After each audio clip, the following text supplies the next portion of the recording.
مش كل الانجازات بتتشاف، في انجازات كتيرة جدا محدش بيشوفها الا انت. انك تحاول طول ما انت عايش تحسن علاقتك بربنا وتكون النسخة الافضل منك يوم عن التاني، فدوت اكبر انجاز. ما تعدي بازمة او ابتلاء او وقت صعب بطولك في عز ما الناس سابتك ومشيت، وفي عز ما تعرضت للخذلان، فدوت اكبر انجاز. انك تبقى شخصية جديدة، نسخة مطورة منك بعد ما بقى عندها الوعي والنضج وفهمت الحياة أكتر، فديت قصة نجاح مش إنجاز. إنك تخلي أولوياتك صحتك ونفسيتك وبرك لأهلك وعلاقتك الحلوة بالناس اللي بتحبهم، فدوت إنجاز كبير. العلاقات إنجاز. إنك لو تركزي عشان تربي ولادك تربية سوية، وتخلي بالك من صحتهم، تخلي بالك من مذاكرتهم، تخلي بالك من علاقتك بباباهم علشان يعيشوا في أسرة مستقرة، فدوت إنجاز. إنك تفضل محافظ على طيبة قلبك في الزمن ده أكبر إنجاز، بس خليك مصحصح برضو واعي. إنك تاخد خطوات بسيطة، خطوات صغيرة، بيبي ستابس في نجاحك في شغلك، ومش بترجع لورا وبتحاول تطور من نفسك بأي طريقة ممكنة، فدوت إنجاز. مش لازم تعمل حاجة محدش عملها يعني، يا إما الناس تقولك إيه ده ولا حاجة.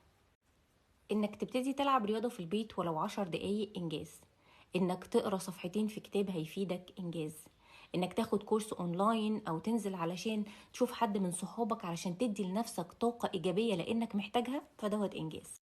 ان ولادك يلعبوا رياضة، مش شرط يدخلوا بطولة، مش لازم ياخدوا ذهب، كفاية ان صحتهم كويسة، ده في حد ذاته انجاز. انت بطلة والله. انك تعرفي مميزاتك وتحاولي تزوديها، وتواجهي نفسك بعيوبك وتحاولي تعالجيها، وتصححي علاقاتك بالناس وتقولي ان انت بتغلطي وتعتذري، برافو. سيبكوا بقى من انجازات السوشيال ميديا اللي هي مرتبطة بسفر، او ان انا لازم اكون حققت حاجة رهيبة، لازم اكون اشتغلت في مكان معين، او انا عملت حاجة الفلانية، لان الكلام ده مش واقعي. مفيش حد 24 ساعة ناجح.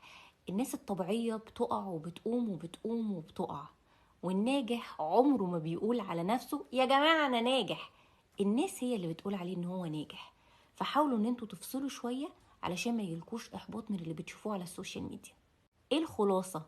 انت ناجح وعندك انجازات طول ما انت بتحاول، وطول ما انت بتعافر، وطول ما انت بتحاول تبقى النسخة الافضل منك. ملكش دعوة بحد، ما تخليش حد يحبطك. كل سنة وانتم طيبين.